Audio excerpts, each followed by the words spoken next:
सीता सोरेन है अवसरवादी, मिथिलेश ठाकुर के बयान पर दुमका से बीजेपी उम्मीदवार का पलटवार। जेएमएम को लेकर कह दी ये बात। सीता सोरेन अवसरवादी है, वह ना तो अपने घर परिवार की हुई और ना ही अपनी पार्टी की। बताएं भला, उनके सास ससुर बीमार हैं और पार्टी के मुखिया हेमंत सोरेन मुश्किल में थे, लेकिन उन्होंने इन तमाम बातों को दरकिनार कर लगातार प्रदेश की सरकार को अस्थिर करने वाली भाजपा का दामन थामने का काम किया। ऐसे में जनता भी समझ रही है कि जो अपने घर परिवार व पार्टी की नहीं हुई वह कैसे भाजपा की हो जाएंगी। ये बातें प्रदेश सरकार के मंत्री मिथिलेश ठाकुर ने सोमवार को एक प्रेस कॉन्फ्रेंस के दौरान कही। उन्होंने भाजपा पर पार्टी और घर तोड़ने का आरोप लगाया। कहा, भाजपा की मंशा लगातार प्रदेश सरकार को अस्थिर करने की रही है, लेकिन हमारी पार्टी जुमलेबाजी नहीं करती, अपने काम पर विश्वास करती है। मिथिलेश ठाकुर के बयान पर सीता सोरेन ने कड़ी प्रतिक्रिया दी है। उन्होंने कहा कि मैं झामुमो के अंदर 4 वर्ष से दुमका लोकसभा से चुनाव लड़ने की बात कर रही थी। मेरी बातों को सुनकर भी अनसुना किया जा रहा था। उन्होंने आगे कहा, मैं वहां घुटन महसूस कर रही थी। मैं उस पार्टी में रहकर जनता के लिए कोई काम खुलकर नहीं कर पा रही थी। मुझे लोकसभा का टिकट दिलाने वाले मिथिलेश ठाकुर कौन होते हैं? पार्टी तो मेरे परिवार का है। मेरे पति स्वर्गीय दुर्गा सोरेन ने पार्टी को सींचा है।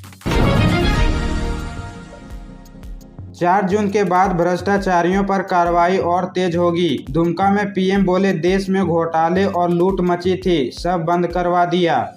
पीएम मोदी ने मंगलवार को झारखंड के दुमका में सभा की। उन्होंने कहा कि 4 जून के बाद भ्रष्टाचारियों पर कार्रवाई और तेज होगी। 2014 में आपने मोदी को आशीर्वाद दिया था, तब पूरा देश कांग्रेस के कुशासन से तंग आ चुका था। आप याद करें, 2014 में मोदी के आने से पहले रोज रोज घोटाले होते थे। कांग्रेस गरीबों के नाम पर पैसे लूटती थी। मोदी ने वो सब बंद करवा दिया। जनता का पैसा आज जनता के हित में इस्तेमाल हो रहा है। प्रधानमंत्री ने कहा कि कांग्रेस जेएमएम धमकी देते हैं कि मोदी को हटाना है। क्यों हटाना है? क्योंकि वो फिर से घोटाले कर सके। आप इंडी वालों को गरीबों का हक लूटने देंगे क्या? ये लोग झारखंड को हर तरफ से लूट रहे हैं। पीएम ने कहा कि जिन्हें पहले की सरकारों में पूछा तक नहीं, मोदी ने उन्हें पूजा है। हमने गरीबों का जीवन बदला है। जो काम 10 साल में हुआ, अब अगले 5 साल उसे और आगे बढ़ाना है। अगले 5 साल में 3 करोड़ माताओं बहनों को लखपति दीदी बनाने का संकल्प है। 4 जून के बाद नई सरकार बनेगी। सरकार बनने के बाद मैं 3 करोड़ और मकान बनाऊंगा। पक्के घर गरीबों के लिए बनाऊंगा। प्रधानमंत्री ने आगे कहा कि संथाल की धरती वीरों की धरती है। ये देश के जीने मरने वालों की धरती है। मैं आपको विश्वास दिलाता हूँ कि मैं आपकी इस तपस्या को बेकार नहीं जाने दूंगा। तपस्या के बदले में विकास के जरूरत को लौटाऊंगा। ये मैं आपको गारंटी देता हूँ। इंडिया और एनडीए को अपनों से ही चुनौती। भाजपा कांग्रेस में सीधा मुकाबला है, पर निर्दल अभिषेक झा के उतरने से भाजपा को नुकसान हो सकता है। वहीं कांग्रेस ने दीपिका को टिकट देने के बाद उनकी जगह प्रदीप को उतारा। ऐसे में उनके समर्थक को समझना मुश्किल हो रहा है। झारखंड की हॉट सीटों में एक है गोड्डा संसदीय क्षेत्र। यहाँ चुनावी मैदान में कुल 19 प्रत्याशी हैं, लेकिन इस बार भी मुख्य मुकाबला 2 पुराने प्रतिद्वंदियों में है। जीत की हैट्रिक लगा चुके निशिकांत दुबे भाजपा के टिकट पर चौथी जीत के लिए मैदान में हैं, तो इंडी गठबंधन की ओर से कांग्रेस से पोडिया हाट विधायक प्रदीप यादव चुनाव लड़ रहे हैं। 2019 लोकसभा चुनाव में प्रदीप यादव ने झामुमो से चुनाव लड़ा था। उस चुनाव में निशिकांत को 6,37,610 और प्रदीप यादव को 4,53,383 वोट मिले थे। यहाँ दोनों गठबंधनों को अपनों से ही खतरा है। नाराज नेता और समर्थक नुकसान पहुँचा सकते हैं। माना जा रहा है कि मधुपुर विधानसभा क्षेत्र के पूर्व विधायक राजपाल काफी लंबे समय से निशिकांत दुबे से नाराज चल रहे हैं। इससे पूर्व विधायक के समर्थकों में नाराजगी है। हालांकि दल ने ऐसी किसी बातों से इनकार किया है। झारखंड हाई कोर्ट में हेमंत सोरेन की जमानत याचिका पर सुनवाई। जवाब देने के लिए ईडी ने मांगा वक्त। अब 10 जून को हियरिंग।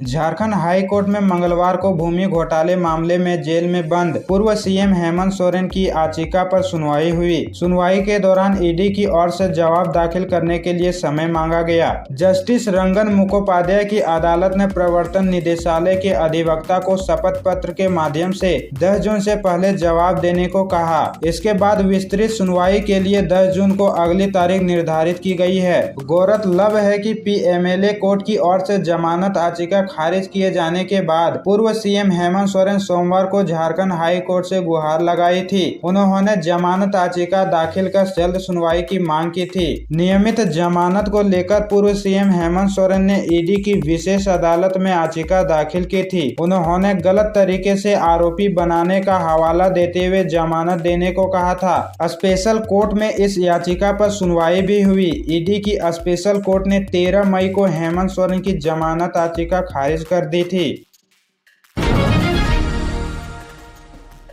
आईएएस मनीष रंजन से ईडी की पूछताछ जारी, मंत्री को साथ बैठा सकती है जांच एजेंसी। कल आलमगीर की बढ़ी थी 3 दिनों की रिमांड।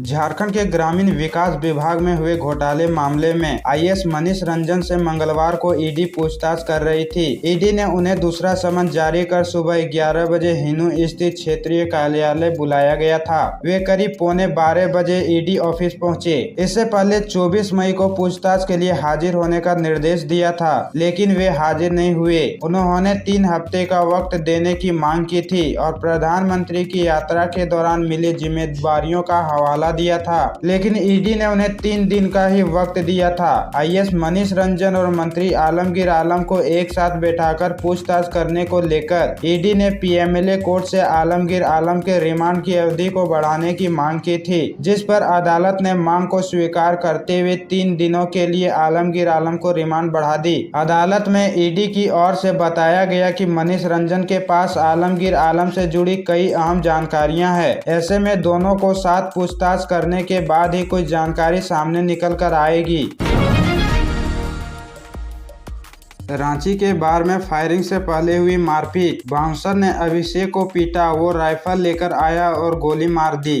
रांची के एक्सट्रीम बार के डीजे संदीप प्रामाणिक की रविवार रात सीने में गोली मारकर हत्या कर दी गई। फायरिंग का वीडियो भी सामने आया था। उसके बाद आरोपी अभिषेक बिहार के गया से गिरफ्तार भी हो गया। लेकिन सवाल ये है कि चुटिया थाना क्षेत्र के extreme sports bar and grill में रविवार रात ऐसा क्या हुआ कि अभिषेक ने गोली चलाई। बताया जा रहा है कि आरोपी अभिषेक और उसके दोस्त रविवार रात के 10 बजे के बाद शराब पीने पहुंचे थे। रात 10:30 बजे मामूली बात पर विवाद शुरू हुआ। इसके बाद बार मालिक, बाउंसर व स्टाफ की गुंडागर्दी दिखी। सबने मिलकर अभिषेक सिंह की बेरहमी से पिटाई शुरू कर दी। बार के अंदर तो मारा ही, बाहर निकलने के बाद भी उसकी पिटाई की गई। बार में लगे कैमरे में पूरी घटना कैद हो गई। इसी घटना के प्रतिशोध में अभिषेक हथियार लेकर बार पहुंचे और डीजे संदीप प्रामाणिक की गोली मारकर हत्या कर दी। वहीं बाहर से बार के शीशे पर भी अंधाधुंध फायरिंग भी की।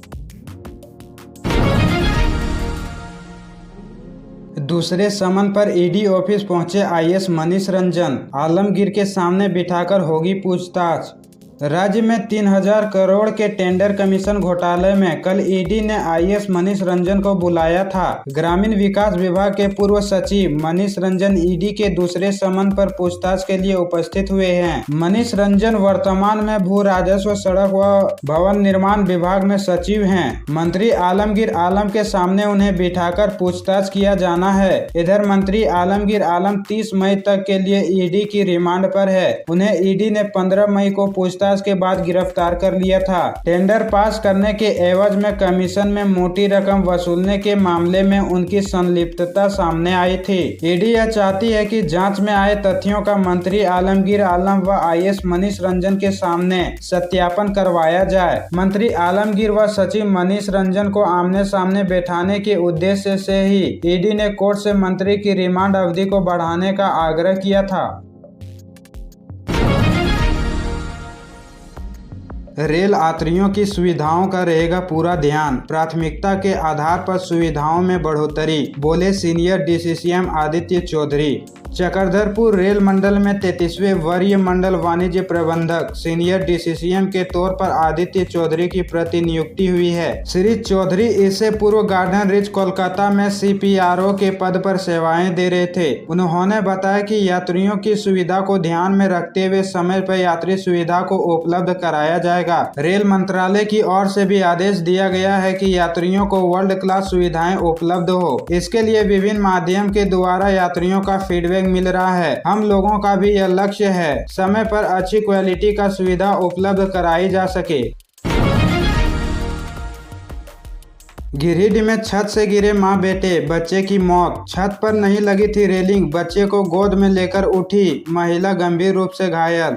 गिरिडीह में एक मां अपने 3 साल के बच्चे के साथ छत से गिर गई। इस हादसे में दोनों गंभीर रूप से घायल हो गए। घटना की जानकारी जैसे ही लोगों को हुई, दोनों को आनन फानन में गांवा सामुदायिक अस्पताल ले जाया गया, जहां डॉक्टर हबीबुल्लाह खान ने बच्चे को मृत घोषित कर दिया। वहीं महिला का अस्पताल में इलाज चल रहा है। हादसे का यह पूरा मामला गांवा थाना क्षेत्र के पटना पंचायत स्थित बुरना डाबर गाँव की है। जानकारी के अनुसार लक्ष्मी देवी पति उदय कुमार अपने 3 वर्षीय बेटे ऋषा कुमार को लेकर नाश्ता बना रही थी। अचानक उसे चक्कर आने का आभास हुआ। वह अपने बच्चे को लेकर उठी ही थी कि छत से गिर पड़ी। छत पर रेलिंग नहीं होने के कारण बच्चे के साथ नीचे गिर गई। झारखंड के कुछ जिलों में आंधी बारिश का अलर्ट। 40 किलोमीटर पर आवर की रफ्तार से चलेगी हवा। 29 मई को 42 डिग्री तक पहुंचेगा पारा।